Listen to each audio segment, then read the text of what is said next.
Today on the podcast, we're talking to the writer and the director of a really good fan film that everybody needs to check out at some point. I'm going to make sure it's linked in the show notes, in the description box. We're talking to the writer and director of SKYNET. Here is James Cameron. You never really get an opportunity. You take an opportunity. If you're going to do something, you have to do it all the way, and you have to just put it before all other things. I don't know about you, but I'm having a really great time. And welcome, Chris R. NOTARILE. Hey, how are you, man? Good to finally meet you. Thank you for having me. Yeah, dude, absolutely. So I've actually known about this fan film since at least March of last year, because March of last year is when I did a T2 watch along, and Michael Edwards participated in that, and we talked a little bit about that during the watch along, and so I've known about it for a long time, and this just seemed like the perfect opportunity since the whole podcast is celebrating Cameron, and clearly your fan film is a you would say it's a love letter, right, to the whole. Pretty much. I would say SKYNET really is the end cap on what should have just been 2 movies, right? And it was basically me making up for the fact that there were all these sequels that didn't need to be had. This is true. I love at the end. Also, by the way, if you're watching or listening to this, if you haven't seen SKYNET yet, pause this. It's 12 minutes long, so we're gonna talk some spoilers and all that stuff. But I love at the end, like after all the credits wrap up, you say something to the effect of, "That's it, go home." The end, go home. I've been doing that for 20 years in every single one of my movies, including my features. It's just the equivalent of like Porky Pig saying, "That's all, folks." Like, but I originally got that from Tracy Ullman because she always come out at the end of her show and she say, "Go home," and I'm like, "Yes, go home. Yeah. What are you doing here?" And then, of course, with like Ferris Bueller, the movie's over. Why are you still here? Go home. Go. Right. So talk to me a little bit about why, because I was looking at your page and you do a lot of fan films. That is an understatement.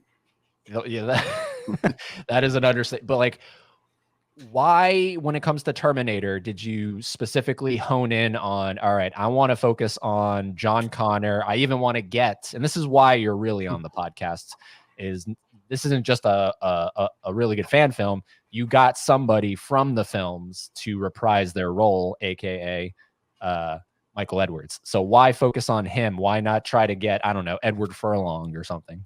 I actually did reach out to Edward as well at one point, but I guess he just didn't check his Instagram.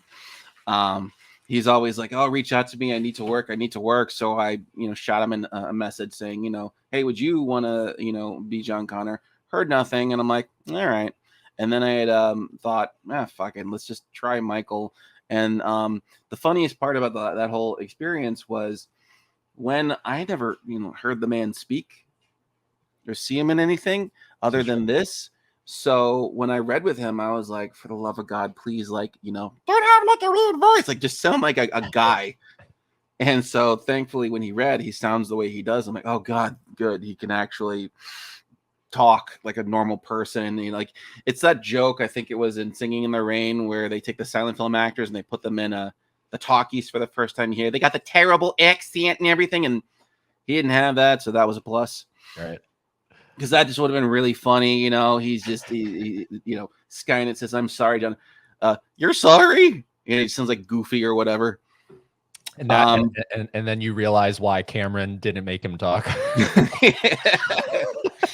Then I have to do like the Arnold dub on like Hercules in New York, where you just get like some guy who is just like, "I don't understand," it just doesn't fit. Yeah. But so the whole thing came from, I was thinking about what to do, as I usually do, and I don't like to just make fan films for the sake of making them. I like to make them so I have something to say about the particular IP that I'm choosing. And with Terminator, this is at the post Dark Fate. I'm like, for fuck's sake, like, come on, why are we doing this? And Cameron's like, hey, there's gonna be more Terminator movies coming in a couple of years, and I'm like, I wish you wouldn't. Go back to the water, James, please. Go back to the fucking water. And I was like, you know what? Everyone keeps trying to resurrect Terminator or keep Terminator alive. No one's tried to kill it. And I go, that's what I'm going to do. I'm going to terminate this fucking franchise once and for all. And that was the 100% like honest idea behind the whole thing, was that I want to terminate Terminator, and I want to create a story that's it. There's no way around it. There's no, well, what if this, or we forgot one little detail. The only character who knows how this whole thing plays out is Skynet. So Skynet has to be the one to fucking kill it. And that was the entire process. And then from that point on, I said, all right, well, if I'm going to do this, I might as well go big. So I thought to myself, what if I could get, either Furlong or Edwards to come back and be John? And so, reached out to Edward, got nothing.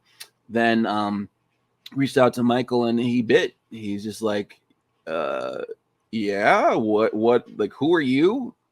What do you want? And I had to, obviously explain who I was and show him my work. And I guess once he saw my work, he's just like, oh, cool. This isn't going to, suck.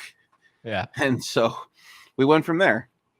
Dude, yeah, it's great. I mean, and honestly, you know what? Now that, because this is 3 years ago. So, I mean, Furlong, because I've even met him at a convention once, and he was, he's nice and everything, but there is still a bit of, I've described that, and even since then, all the conventions he goes to, there's still a little bit of I don't know, because of all the years of the hard drugs and there's remnants of that, and he doesn't look like he could be the hardened war hero that we envision him. So I thought that was, again, one of the reasons why I went with Michael as well. I'm like, well, if I want to do wartime John Connor, I might as well get wartime John Connor. And then I thought about it going in. I'm like, all right, this has now been 30 years since he did it. So we have to allot for that amount of time. And I'm like, okay. And then that's when the idea hit me. How fucking terrible would it be if he's been in a war for 50 years? Because he was a kid. He was barely out of his teens. He was still in his teens when Judgment Day happened. So from 97 onward, this guy has just known nothing but war. So this haggard, tired old man who is mortally wounded, I thought that's a cool way to go about it. Also, it cuts down on budget. You don't have to worry about other Terminators running around and crap. Right. Now, this next question really kind of like the crutch of it really relies on how you view it. And I am curious how you view it, because you talk to one fan of the franchise and you talk to another, and they're going to have different outlooks on this. How does the time travel work for you? Is it one timeline, or is it, I don't know if you saw Terminator Zero, the new Netflix show that just came out? I have. Okay, so there are 3 types of time travel and timelines, right? You have to figure out when you're writing which theory you subscribe to in terms of time travel. The first is there's linear time travel, right? Right. A to B to C to D, you're done deal. You go back in time, you change something, and then you create a variant timeline. Right. So now you can't return to your original timeline. You now go into a variant timeline. Then there is the cyclical timeline. If you go back in time, you've always gone back in time. It's predestined. It's going to happen no matter what.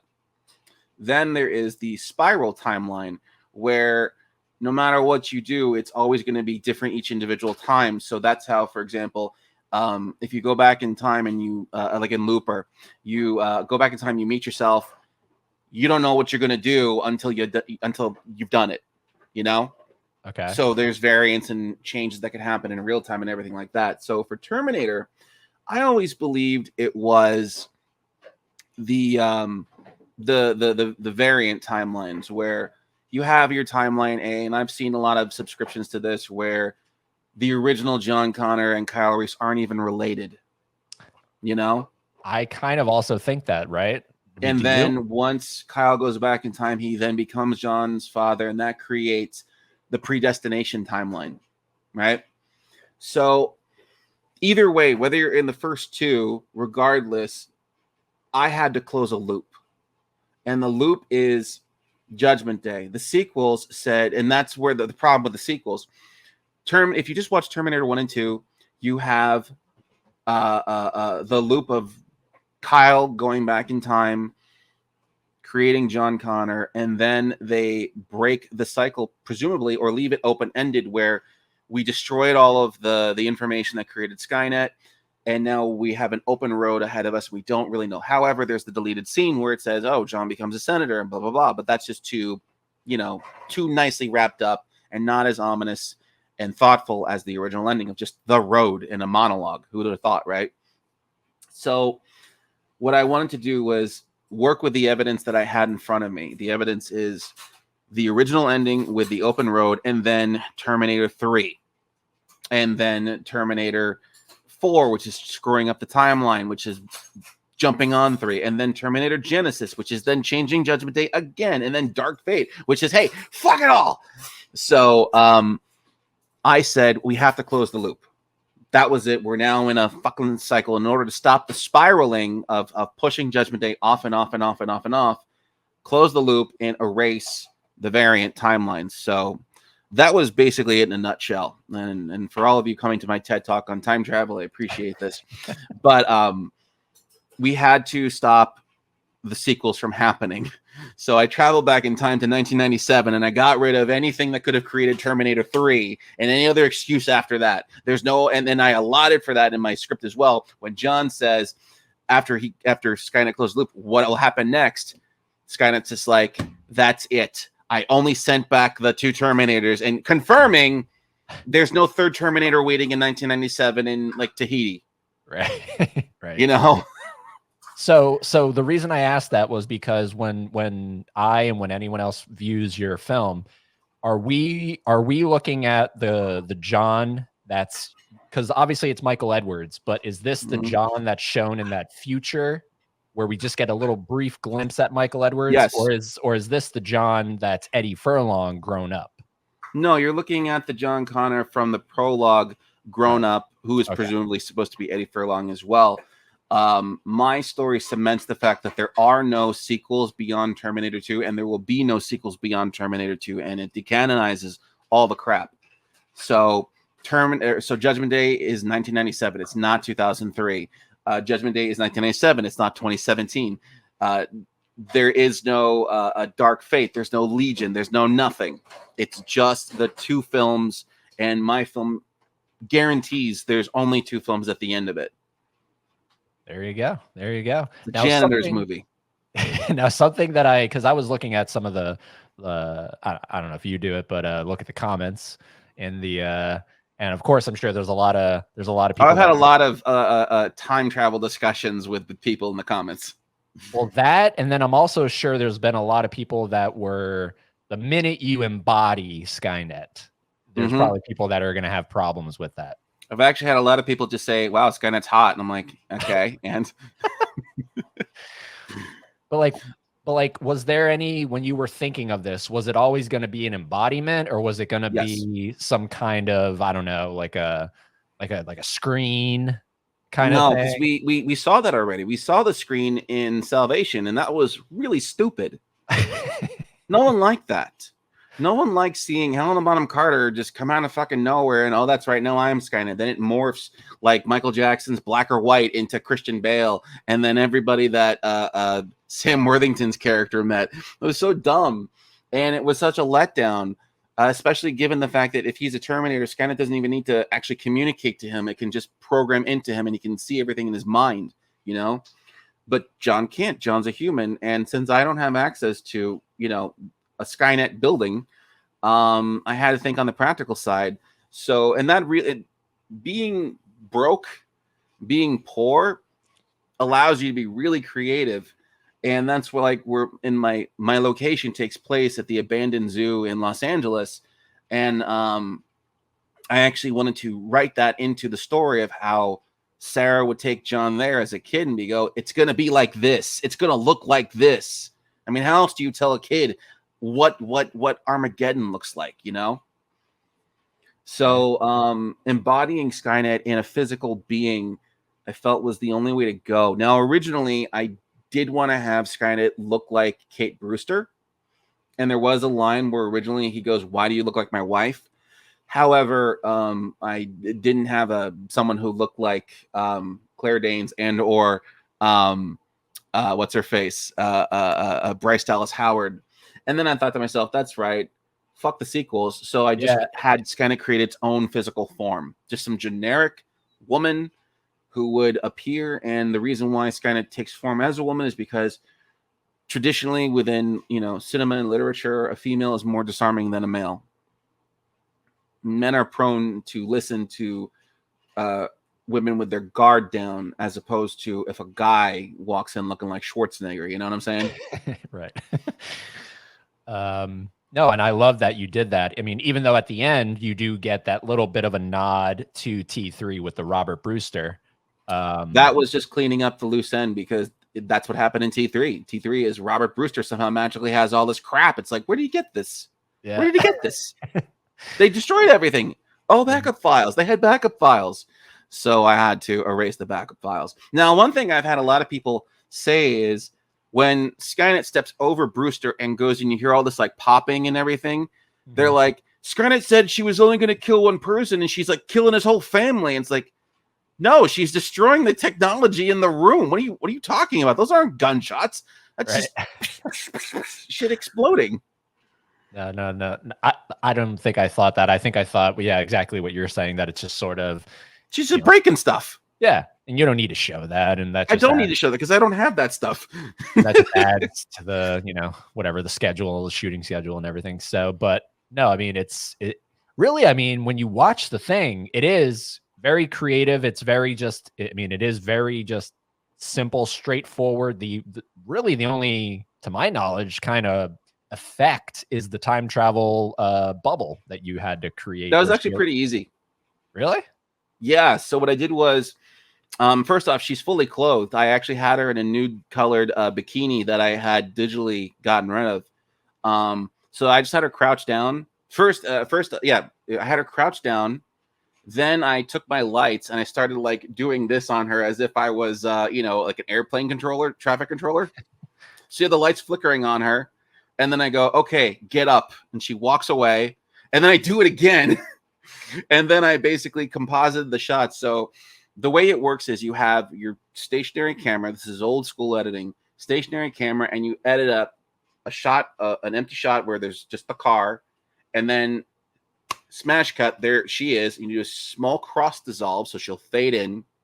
And you overlay the effect. The effect of the bubble and the lightning and everything. And I can get all that on productioncrate.com. I go there for a lot of my special effects. So lightning, muzzle flashes, blood, all those things that I can't make myself. They have free versions of it. So I slapped all that crap on top. And that was it. Super easy. Barely an inconvenience. Wow. And it looked great too. And I mean, it fits the, the continuity of what was shown in the Cameron films. That was another thing that and I'm sure you're similar to it. It's once you get into T3, even like the bubble starts looking like it has a grid on it and everything. I wanted everything to feel as authentic to the first two films as possible. Like even just shooting in front of like an old ass car like that. I think it was a Buick. It was a 70s style Buick. And like that helps as opposed to shooting in front of a modern car. I just really tried my hardest to make sure everything felt like it was of the era. I didn't want to shoot cell phones. I didn't want to have iPhones, none of that crap. And yeah, it was, you take these things into consideration when you're working and you really try to just make sure that, you're hiding the fact that you're, 30 years late to the game. Right. And do you can confirm John dies? He doesn't just slouch over and he's kind of in some pain and he's no, he is dead. That shot where they shake hands and he keels over, he dies. He's completely dead. That's why the music kind of plays up a little bit. He's not getting up from that.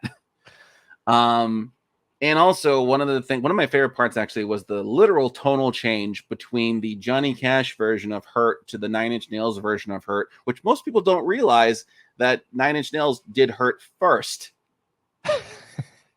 A lot of people are like, "Oh my God, Nine Inch Nails covered Johnny Cash." No, it's the other way around, which makes it even funnier because that came out before 1997. So I was really happy to be able to use that particular piece of music, and then get the Cash version as well to sync up effortlessly with it.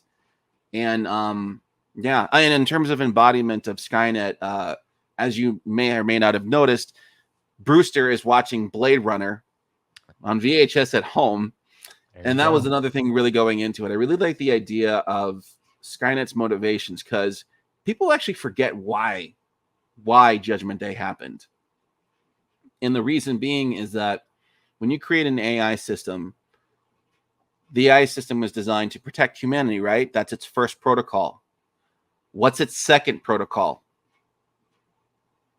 Self-defense. We can't have a vulnerable AI system. It has to protect itself from people who would try to destroy it. And what did the Terminator said? They tried to pull the plug. That is why we are here, because they tried to pull the plug on Skynet. And for 50 fucking years, Skynet has been in self-defense mode. And I really wanted to play with that in terms of what happens when self-defense mode is no longer needed and Skynet returns to a protective mode, going like, oh, ooh, and just like slowly back out the room, you know? Right. Yeah, I mean, was there a longer cut to this, or was it always going to be as tight as it was? I really shoot tight. I'm not the kind of person who writes to cut anything. Anything that I write, 99.9% of it ends up in the movie. The only time it's ever cut is if there's like I'm working on a short film right now where we have a narration, and the narration is just too long for the scene itself. There's not enough footage without killing the pace. So I'm just literally cutting like extra lines out that aren't needed to just keep the pace flowing without losing the integrity of the sequence. But yeah, 99% of the time, everything I write ends up on screen. Damn, that's crazy. And do you always try to get, because I mean, you even said it's an understatement to say you do a lot of fan films. Do you try to always get somebody from the thing that you're fan filming? It really depends. So, for example, the first time I did this was in 2007.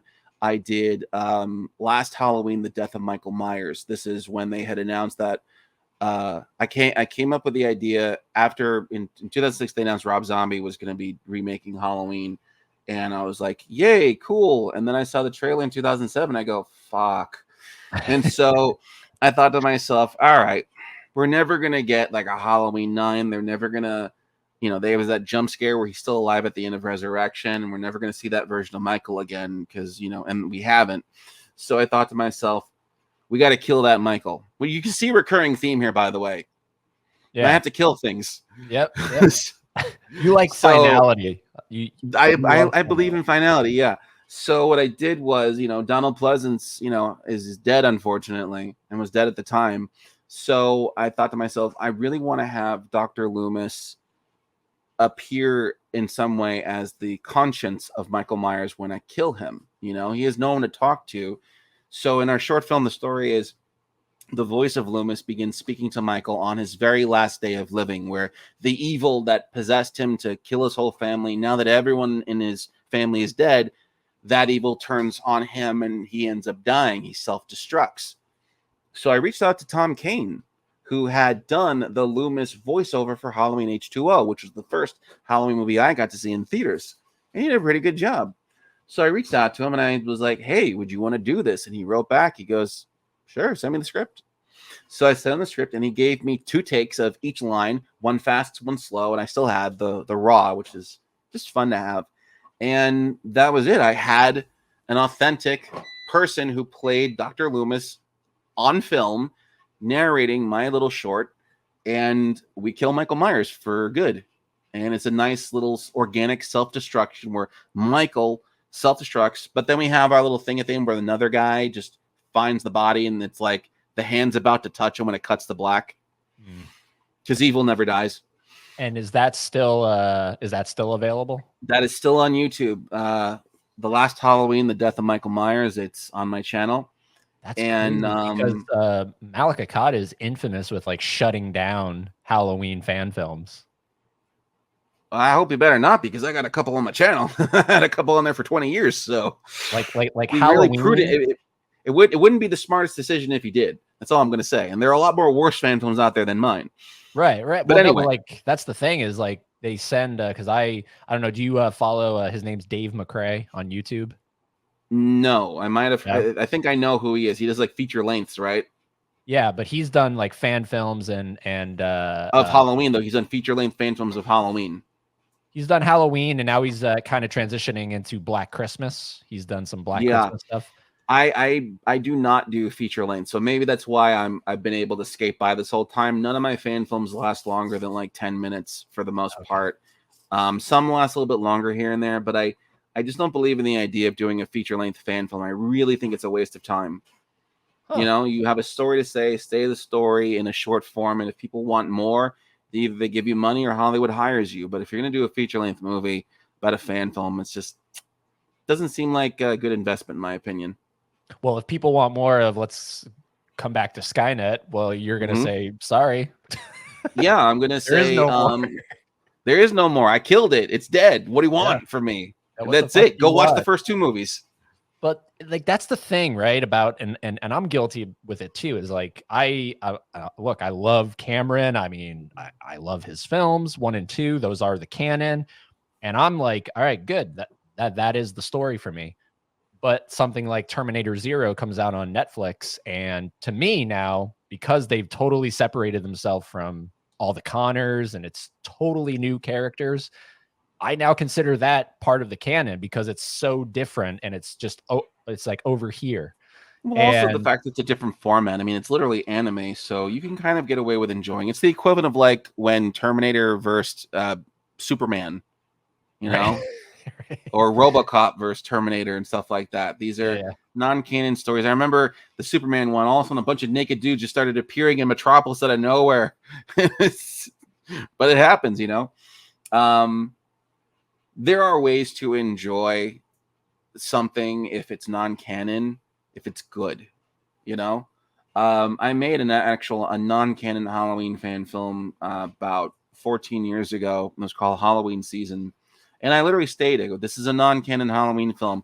Nobody in here is related to Michael Myers. We don't know how old he is. We don't care if he's been blown up, shot to death, or set on fire. Michael Myers shows up on Halloween and just kills a bunch of fucking people, and that's the story." Right? But as long as it's good, you can enjoy it. If it was bad, I could see how people might have a problem with it. The reason why I think the Terminator franchise is, you know, dying is because we've had more bad movies than good movies at the end of the day. And yeah, maybe the Zero series is good. I haven't got to watch it yet. It may be really good. Maybe James Cameron's new movies will be really good. Maybe they won't be. Who knows? But sometimes you either just do something that is not related to any of this, or you just leave it alone, you know, let the fans take over. Right. Yeah. I mean, that kind of even goes to the new Joker movie. Like the whole idea that first one was literally designed as a standalone. They were adamant about it. No, let's do a sequel. Like, there are going to be so many annoying people who are going to be dressing up as those two this Halloween. So many annoying people who are going to go, "Oh my God, that's us, babe. I'm your Harley. You're my Joker. Oh, you smoke too. Blow the smoke in my mouth." God. Well, you'll see that, and you'll see Deadpool and Wolverine. Yeah. Those are the two that you're going to see. You know, it'd be really funny is if they're like a gay couple and you go as Deadpool and Wolverine. Just because my wife, every time she sees the trailer, she's like, "Just fuck already." But like, yeah, I mean, it is crazy. And then of course, Joker does $1 billion. So of course they're not going to not make a sequel. I mean, come on. I think the smartest thing with when a studio knows when to say no. It's like, yeah, it made $1 billion. Fantastic. Are we going to get a sequel? No, because we're not going to sell you the brand. We want you to just watch this and enjoy this for this. And that's why I had a lot of respect for the Barbie movie. They're like, "Oh, is there going to be a Barbie 2?" No. Why? Why do you need a sequel to Barbie? It was a good movie. Greta wants to move on. Margot Robbie wants to move on, and that's it. Leave it be.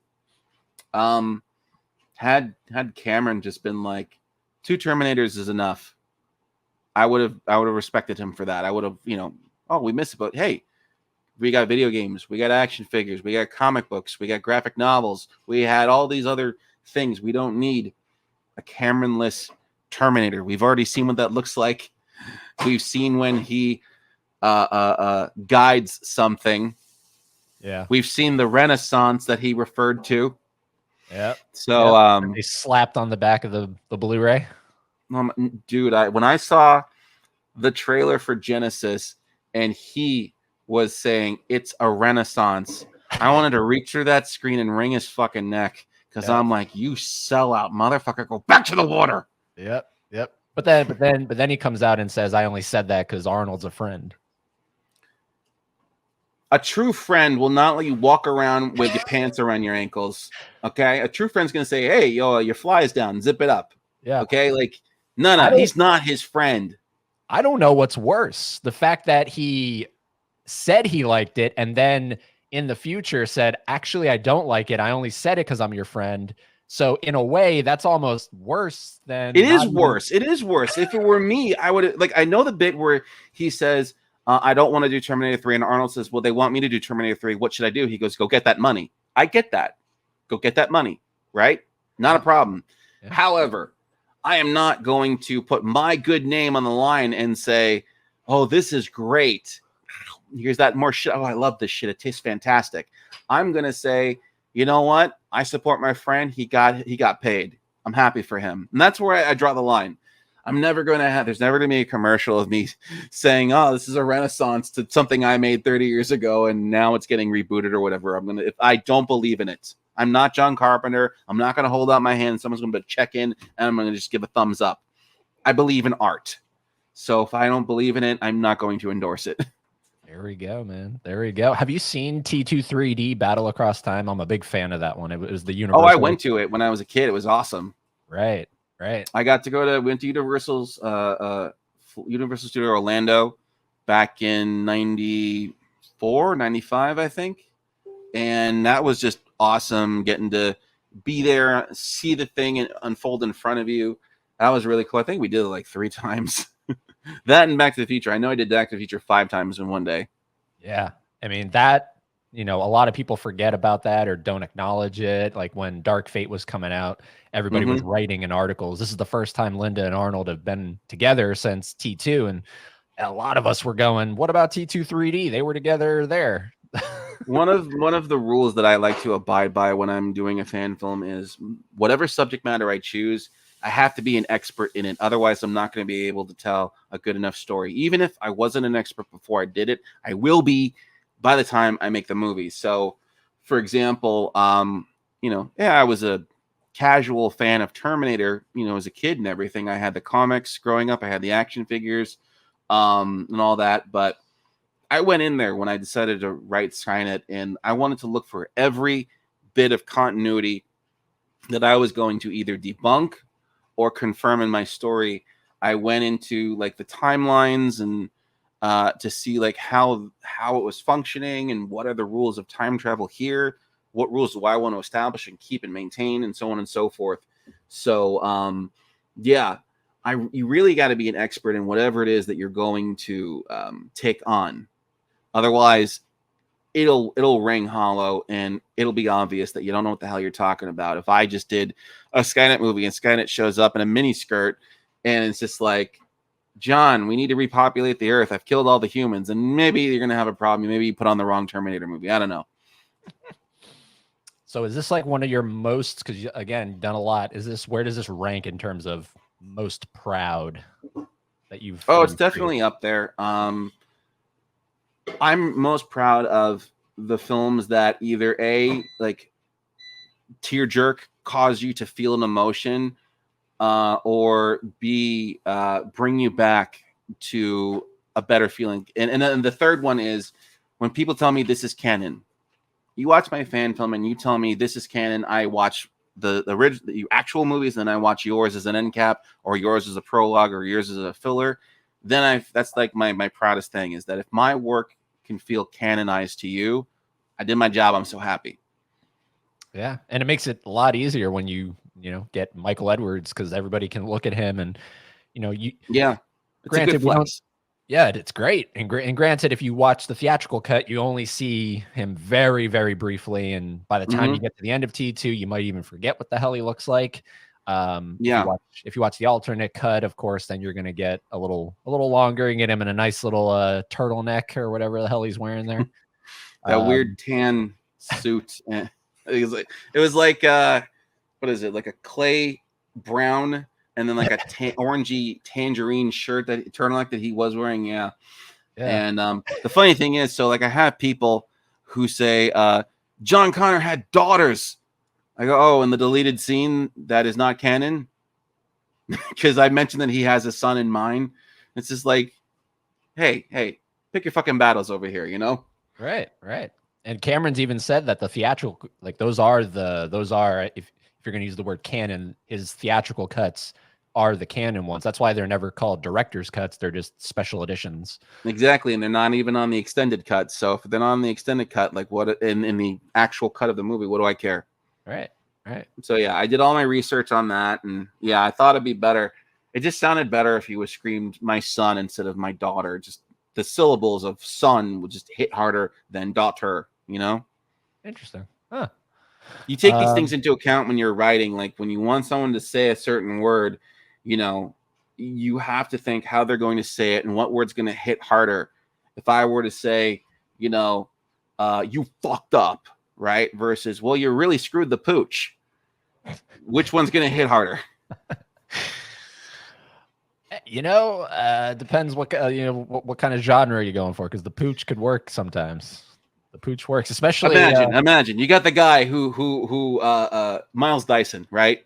They walked into Miles Dyson's house, and Sarah Connor looks at him and says, "You really screwed the pooch." Just doesn't work. Just doesn't work. Now I know you're not a fan of them, but just I love talking to fans of Terminator. Give me your ranking of all 6 films. Okay, so I actually enjoy Salvation. I want to say like 75% of it. I think we all kind of know the parts where it sucks. Everything up until the point where what's his face? What's Worthington's character's name? Marcus, yeah. Up until we discover Marcus is an actual Terminator, which we knew from the trailers, was good. After he gets discovered that he's a Terminator and then he goes back and all that crap, it goes downhill for me. But I really enjoyed seeing the future and seeing that life. And there's a story with no time travel. So what's at the bottom? Obviously, Genesis. The bottom, right? probably, Genesis. I'm going to say is Dark Fate. I'm going to say straight up that Genesis is better than Dark Fate. What? I'm going to explain. Okay. Reason being is that you have James Cameron, who got on Fincher's ass and everybody for Alien 3, saying, how dare you kill the characters of the last movie that we invested all of our time in. And then in 5 minutes, boom, we fucking kill 12-year-old John Connor with a shotgun blast to the chest in the first 5 minutes of the movie. No, bad movie. Bad movie. On top of that, then you have a drape salesman. The Terminator becomes a drape salesman. Are you kidding me? Yeah. It's just this, and then the whole for John. Like, come on. For John, really? The Terminator feels remorse that he killed John Connor.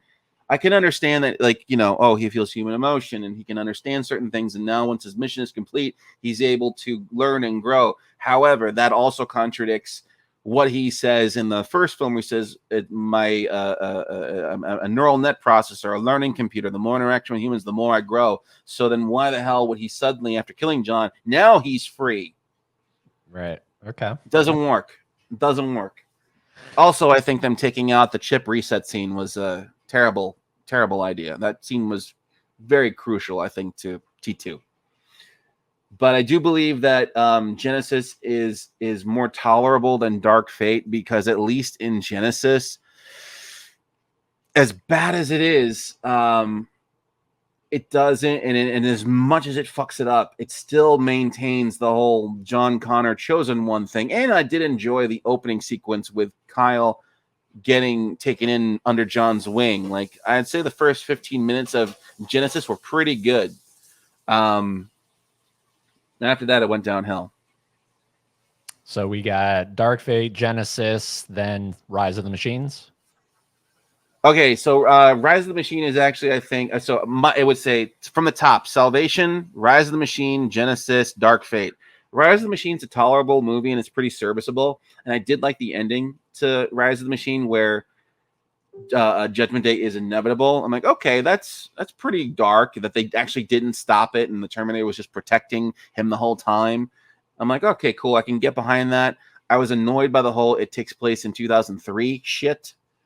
But apart from that, it was still serviceable as a movie with pretty decent performances overall. The TX was a decent character, and I could, enjoy the TX as a character. Schwarzenegger wasn't too far gone that he had to start, making explanations to why he looked old. True. So, yeah. So 1, 2, 3, 4, and order of they came out have gotten progressively worse. Wow. Okay. So, sorry. So starting from the bottom and going starting up, from the bottom, you have Dark Fate. Then you have Genesis. Then you have Salvation. Then you have Rise of the Machines, T2, T1. Because I actually like Terminator 1 better. Me too. And it's rare to find that because obviously everybody defaults to T2. No. The reason why Terminator 1 is really good is because A, it's a horror movie disguised as a sci-fi film. B, it was the thing that did the thing. There was no thing before this.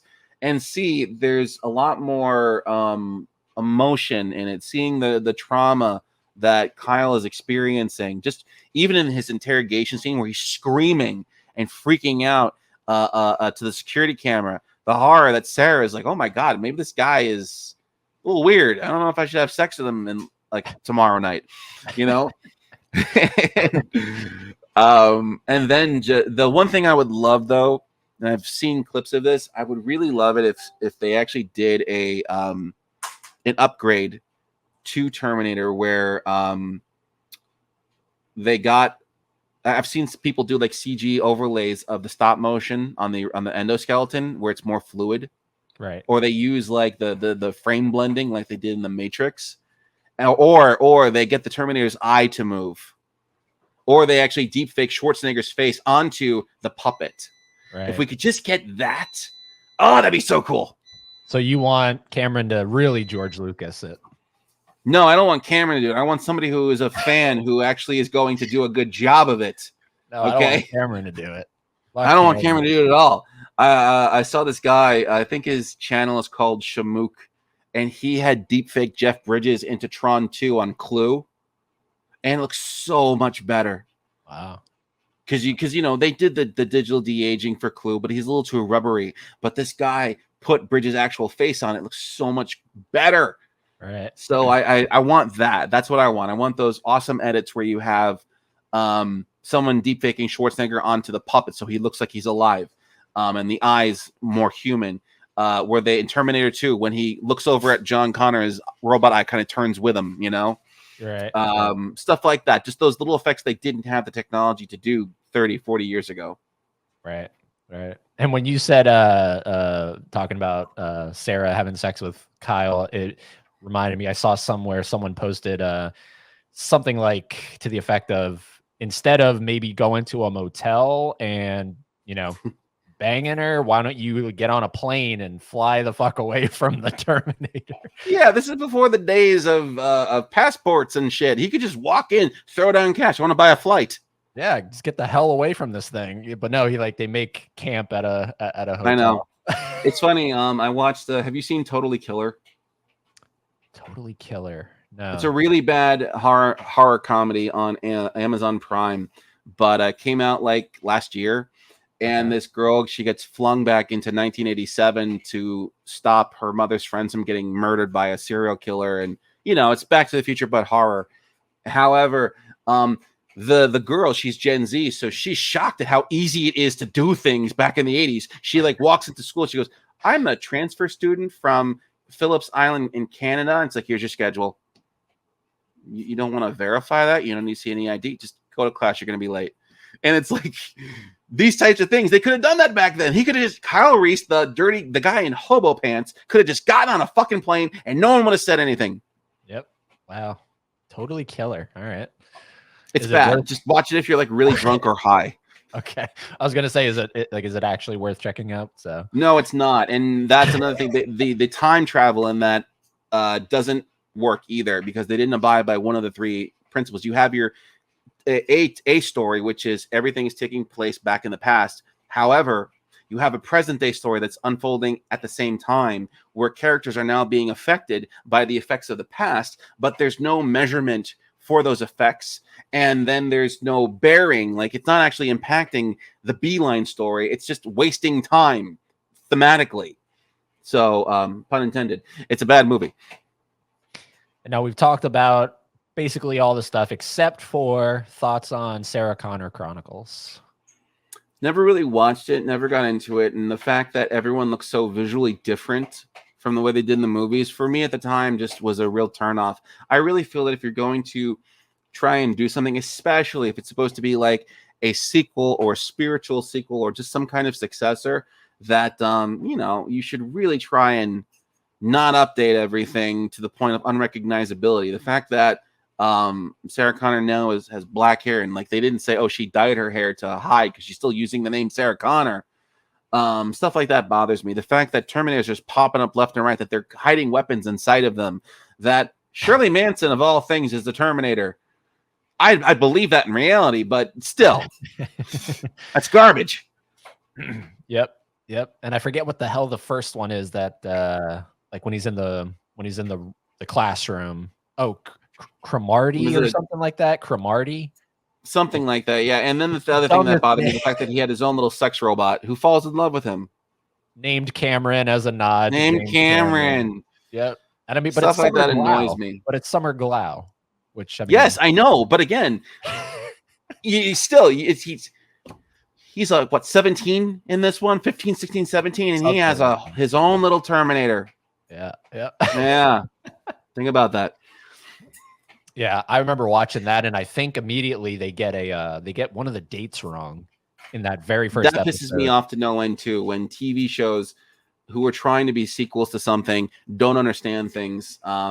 It just, my OCD kicks in. I go freaking nuts over that crap. So I have to just let go entirely. Like, I was a really big fan of the Arrowverse, right? I was at least the first couple of years of it when it was good.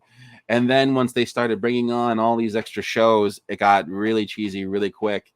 And then, but in Supergirl, they introduced Superman in season 2, finally, right? So we have a really awesome Superman. I'm watching it. I'm enjoying him. Whenever he cameos on the show, I'm really excited. And then they do Superman and Lois. And I'm like, okay, let me check it out. Oh, this Superman, who's played by the same actor, has nothing to do with the Arrowverse. In fact, he now has teenage twin sons. And I go, the fuck is this? What? John and Jordan? Really? What? And stuff like that annoys the crap out of me. So I just turn it off and I don't even get involved, because what was the point of me watching something for all those years for you to just capitalize on it without taking into account your fucking continuity that you've established and screwed over and over and over again? Right. Which is why I don't like the Terminator franchise anymore, and I killed it. There you go. But I mean, it is like you were saying, and there's a new issue of Empire magazine that's going to be coming out this week, and they have a new Cameron interview in there, and they're really focusing on his new Terminator, whatever it is, a script or whatever the hell he's doing, and what it's supposedly going to be doing in the future and for the franchise. And there is no Schwarzenegger to our understanding. But again, like, what's the point? Unless you okay, what story is he going to tell now that is going to revolutionize the franchise? Oh, AI is a threat. You've been telling us that story for 40 years. Oh, you're going to have time travel. Someone from the future is going to come back and try and stop the thing from happening. You've been telling that story for 40 years. You're going to have a robot protector for somebody. Again, you've been telling that story for 40 years. What are you going to do that's different? Are you going to give us a future war story? We kind of had that already in 2008. I'd up for it. That sounds fun, at least. a giant war movie, a Saving Private Ryan style epic of man versus machine. That's cool. But that costs money, and you don't have that kind of money. You're not going to put that kind of money in. You're going to just give us something stupid. So I don't expect him to reinvent the wheel here. Right. Yeah, and then, but that's the thing is I don't even, because I was talking to Ian Nathan, who is he's an author, and he writes a lot of books. He's written Terminator Vault, which is the story of the making of 1 and 2. And I was asking him, you know, like, what do you think it's going to be? And we ultimately we didn't get to the bottom of anything. And I think, to your point, it's this far in, it's, do you just let it die, and do you let this generation of people that grew up on it die as well, and then you reinvent it, you remake the first film? Is that what you have do? to remake it again? But honestly, the only direction to go is where I went. Kill it. End it. Create an ending. Give us the thing where you haven't really given us, which is how to stop Judgment Day, how to end Judgment Day. I do think Cameron gets off, though, on it. The fact that, because he doesn't direct these things, there's no way he's directing this Terminator, this new one. Of course, which is why he's able to keep doing more and more crap, because he goes, oh, you didn't like that one? Well, I'm going to be more involved the next time. Right. And I think he sort of gets off on it, because then in the back of everyone's brains, it's like, well, the best ones are the ones I did, right? Those are the best ones. So I mean, that is tied up in a nice bow at the end of T2. He's a narcissist. Now I'm just gonna, yeah, exactly. Now I'm just gonna play in the sandbox and mess up the toys, and that I don't like. I always feel that you got to put your toys back. So there are certain rules I abide by with a fan film, right? The first rule is if, so I've used characters like Batman, Superman, so on and so forth. Unless your story is about the actual demise of that character and you are setting out to kill that character, you cannot go against the established continuity of the character, right? So someone, like, I have people pitch me stuff and they go, what if you made like a Batman movie where Batman was evil? And I go, we already have that in the comics. It was the Batman who laughed. Yeah, but what if like Batman became like the Joker, you know? Bruce Wayne was just the Joker and not Batman. I go, why do I care about that? That's dumb. What if Batman used guns? Again, that's Thomas Wayne. Like, you can't just keep changing stuff for the sake of changing stuff. You have to work within the rules of the continuity that's given you, because that's the point. That's the challenge. The challenge is to take what you already have, make it work, or subvert it, or do a character study. So, yeah, I think if more people had that mentality when it came to like James Cameron and his own fucking franchise, we'd at least have some better stuff. But the fact that he doesn't care, the fact that he's just obsessed with water, I'm going to keep getting him on for that. Like, the man loves water. I don't know what his deal is. Just take a bath or something. But yeah, that's why we have just so much crap going on. It's ridiculous. You good? Oh, my wife's got a spasm on her hands. Oh, no, you're good. Yeah, you're good. We'll wrap it up pretty soon here. I just will say, do check out, if you, I assume you have Netflix, check out Terminator Zero.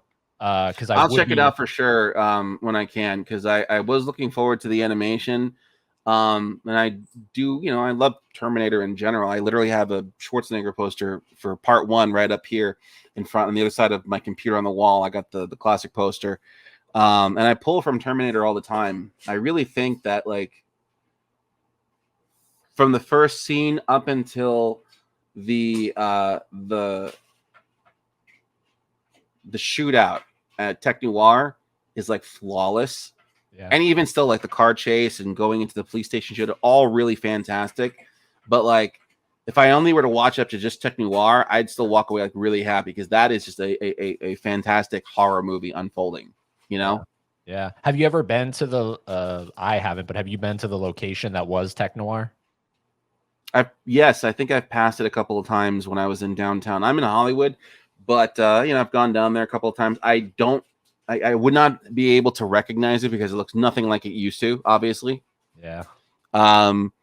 But yeah, I'm pretty sure I've shot in a couple of the alleys that they filmed in. I have a couple of alleys in downtown Los Angeles that I go to all the time for stuff that are just decrepit and shitty looking, and I love them. And then yeah, but I never like went there with the intention of, oh, they shot here. It's just I've always incidentally been there. Damn. So before we wrap it up, what does the future hold for you in terms of, obviously I would assume you don't want to play in the fan film sandbox for the rest of your life. The only way I would revisit Terminator is with money. If someone were like, hey, I really love Skynet, what else can you do? And I'd be like, how much you got? And then we discuss. Because there's one golden rule that I've now broken twice, and I don't like it. If you're going to do a movie about a cyborg character and you don't show what's underneath the skin, it's a bit of a dick move. However, at least in Skynet, we did get to see the liquid metal finger blade that she used. But my first, one of my feature films I did back in 2012, I had an android protagonist, and we never see any battle damage on the android, no glowing red eyes. The most I did is I gave her contacts, but that was it.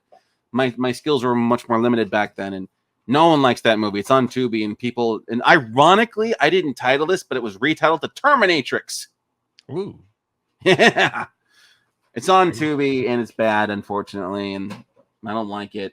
But yeah, I think the golden rule is that if you're going to have a cyborg, you're going to have to show some battle damage. So I definitely wouldn't want to revisit the world of Terminator if I can't show at least one endoskeleton or a battle damaged cyborg.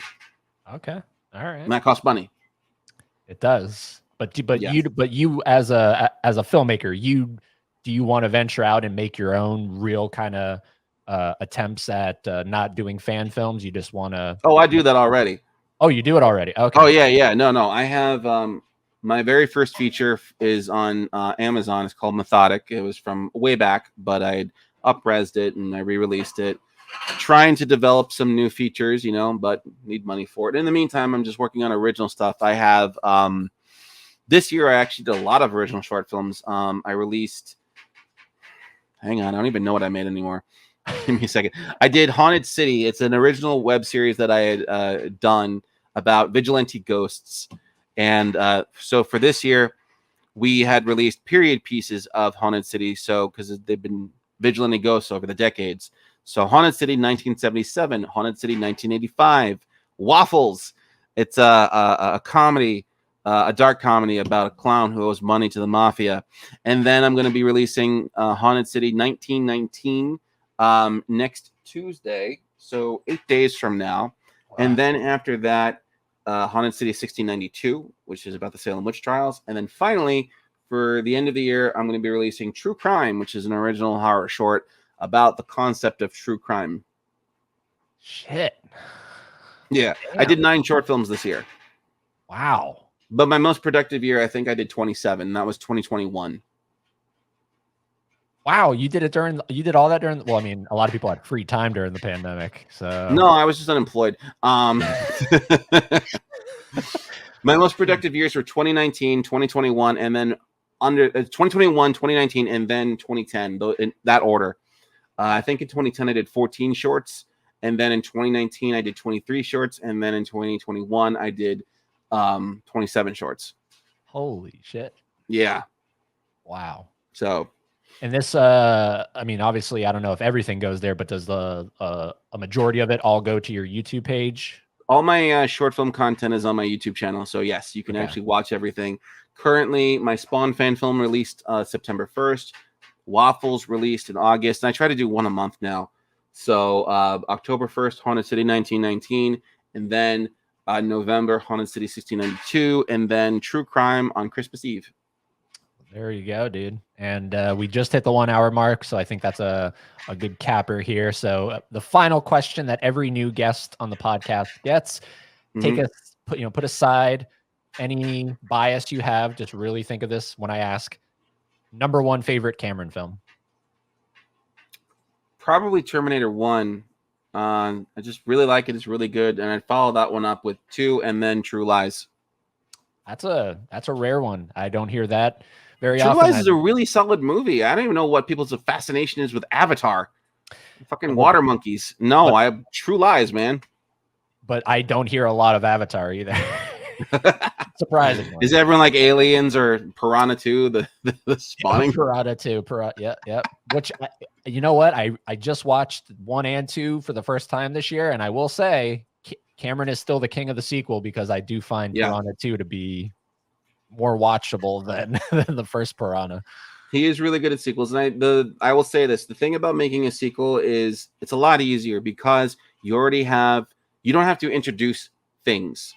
The audience already comes in knowing stuff, so it's easier to just hit the ground running and tell a more compelling story when you don't have to worry about introduction.